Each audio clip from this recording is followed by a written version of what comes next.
Welcome, everybody, to an intense intro of the show because Dave sneezed and hit the wrong button. So a little bit of a half a second delay, but we're rolling here.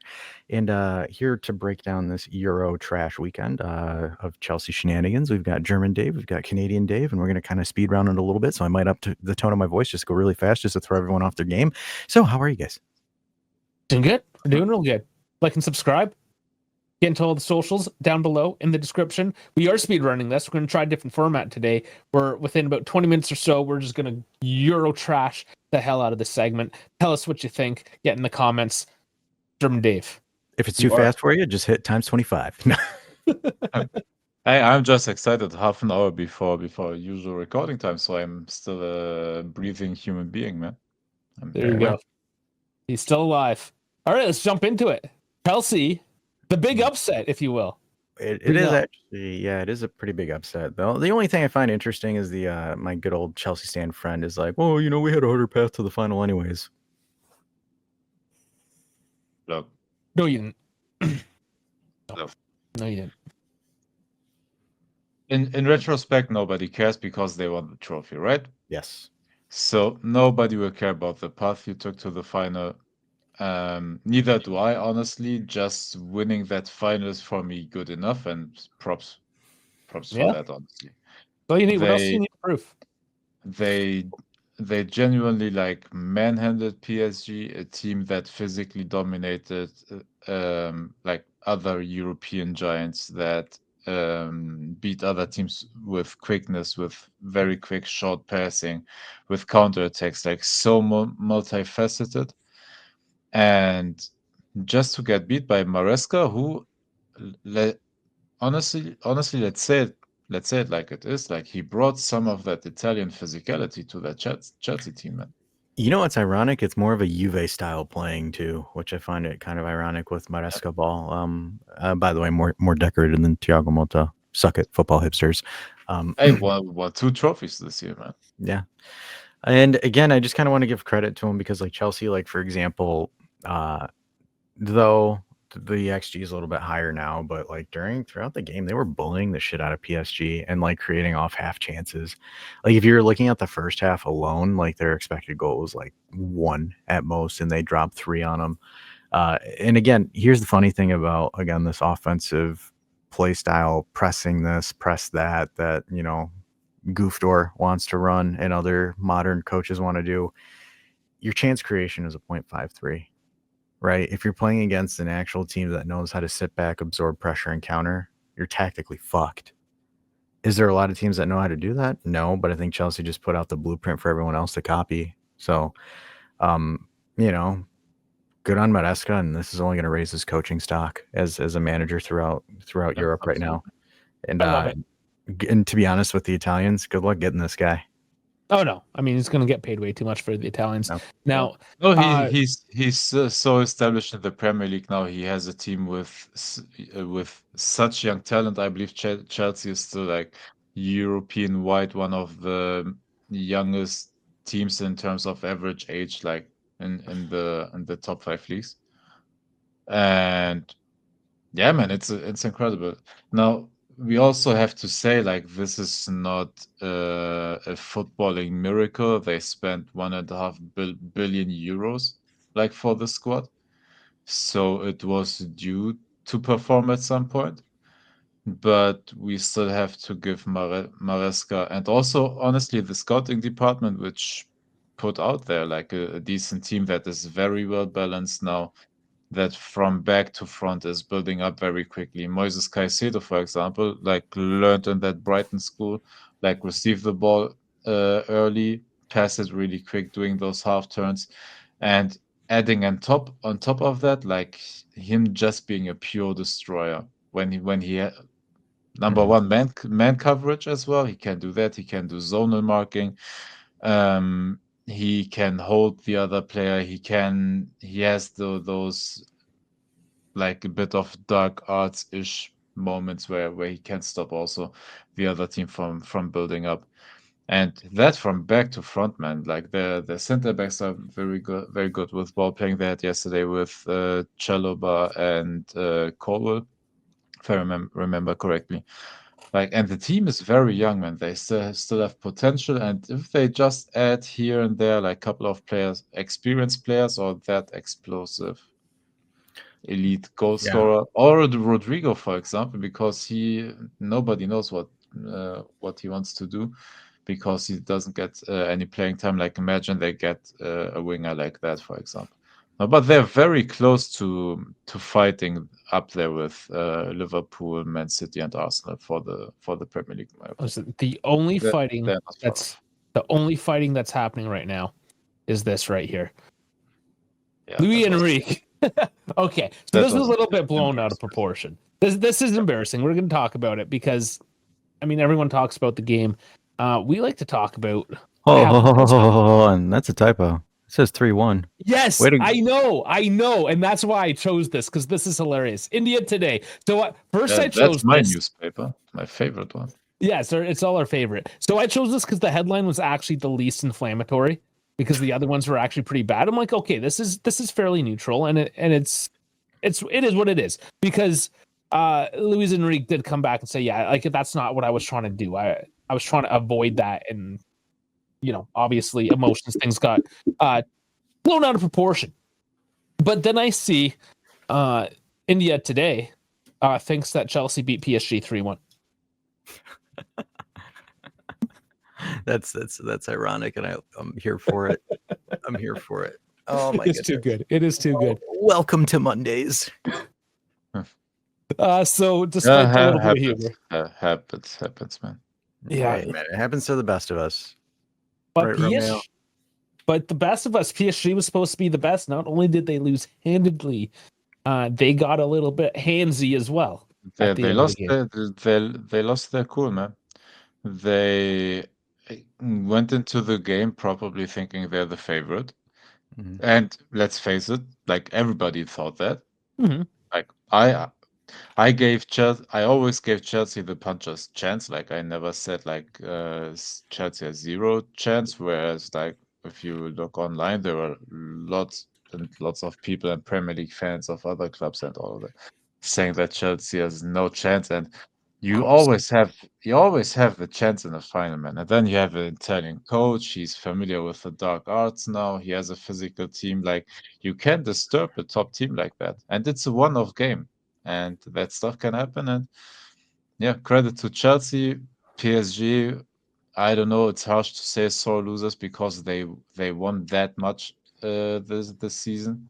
They are sore losers, aren't they?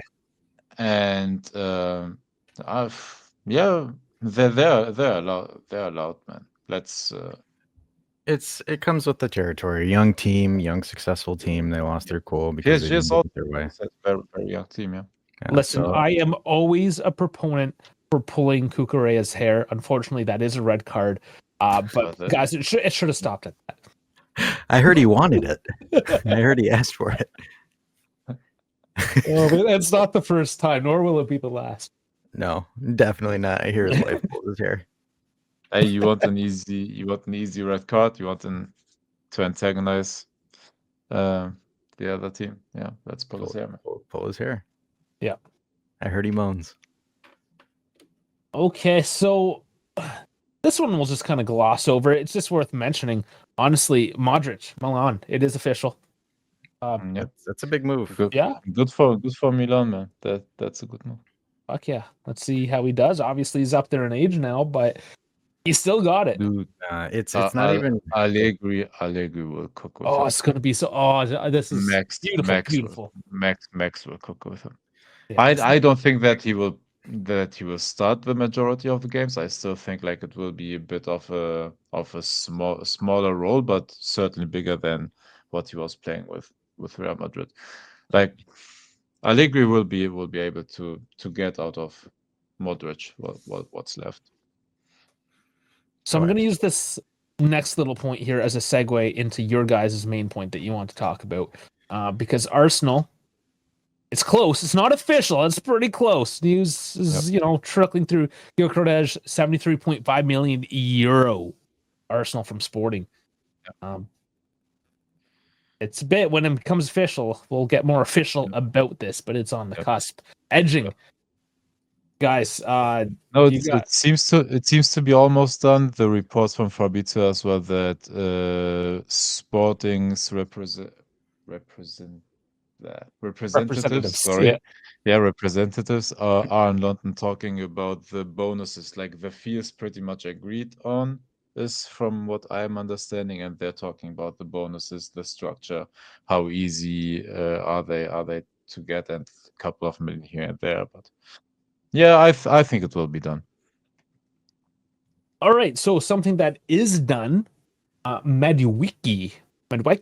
I still haven't figured out how I'm saying this. I'm always saying MADUEKE because that's how everybody is saying it in England. So since he's English, but the English, I would trust that.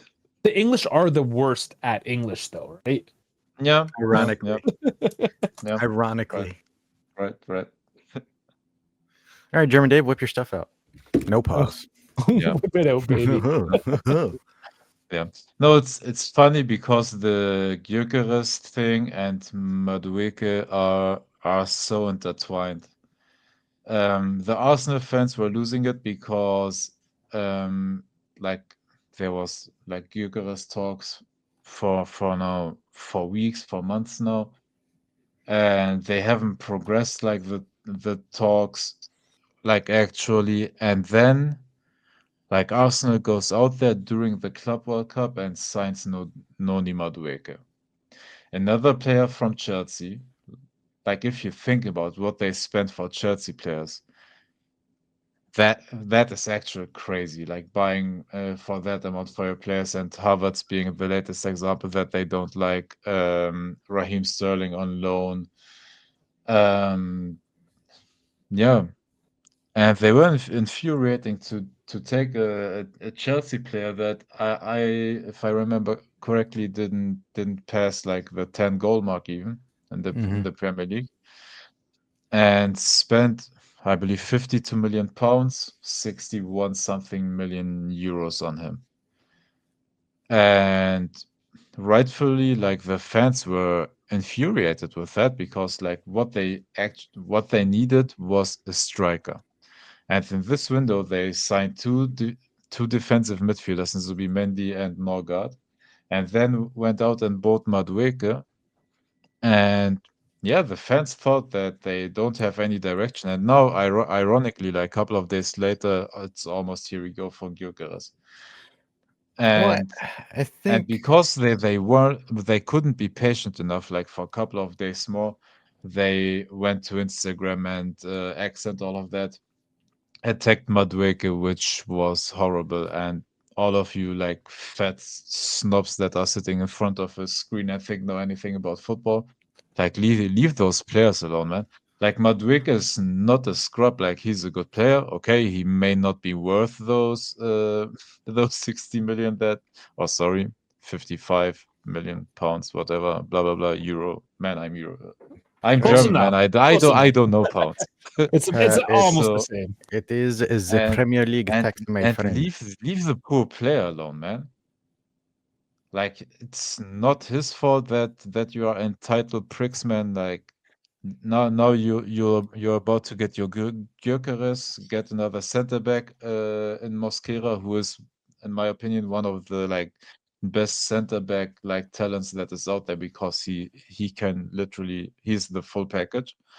And if you think about it, like he's defensively very good, offensively with his feet at the ball, speed, like recovery speed, can defend the high line. Like that guy is really, really good. Well, they're looking for something unique to break the low block, because that's one of Arsenal's issues sometimes is dealing with a low block. He's a progressive ball carrier. He's a take-on specialist. So they're gambling on him more so with his ability to dribble and create space and create separation, create openings with the ball. That's kind of what his main function, his main role is. It's not like for him to, be dropping deuces and stuff like that, like Jorginho or something like that. It's not he's not a pass specialist. He's one of those eights that is able to take someone on one-on-one, create a defensive inefficiency on a side, and then you're able to crash a low block or crash something. Because that is one of the, the interesting thing about this, and I'm sure Primo would probably agree with this, is there's not really any technical specialists when it comes into the middle of the pitch. There isn't someone that you give the ball and he burns somebody. It's really, really rare to see something like that. And Arsenal think he is that guy, and he might be able to create that opportunity in that space, and they're going to take a chance on him. He's strong. He can dribble. I mean, they've got money. They've got fuck you money. So let's see what it rolls. Am I not right here? I mean, if you're going to pay the money, you got to, I guess, see what happens. We've been saying that with Vlahovic for how many years now?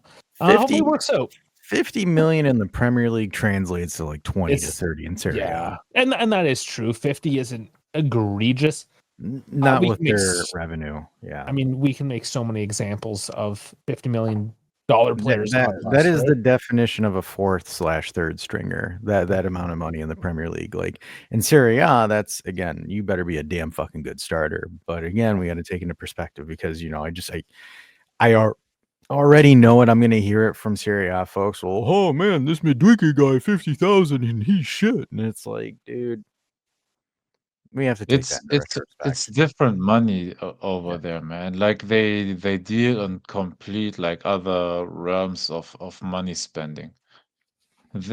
For them the standard for a substandard winger or for an average winger that gives you something in between, I don't know, 7, 8, 9 to 10 goals and maybe 5 assists on top is 50 to 55 million, man. Yeah. That is what they're spending over there. And meanwhile, we are here signing Francisco Conceição for 25 million, man.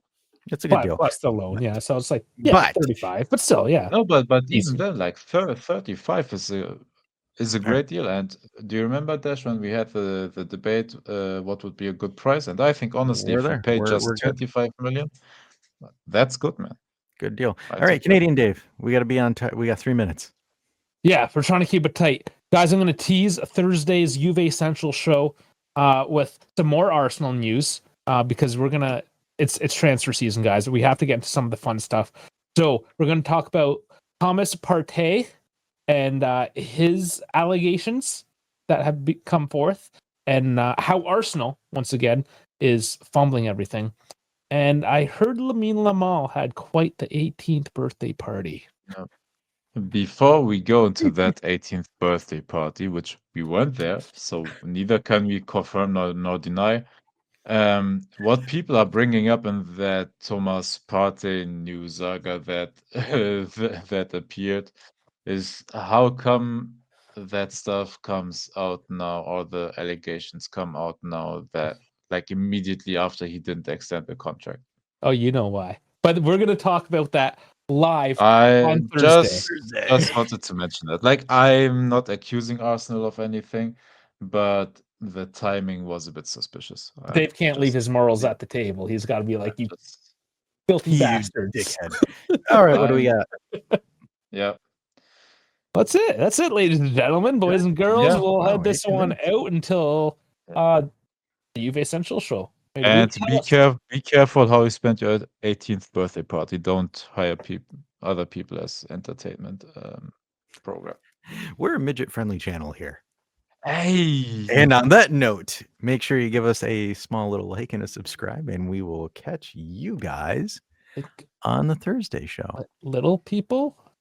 I did not say that. It's region specific, how we call them. I don't know. Tomato.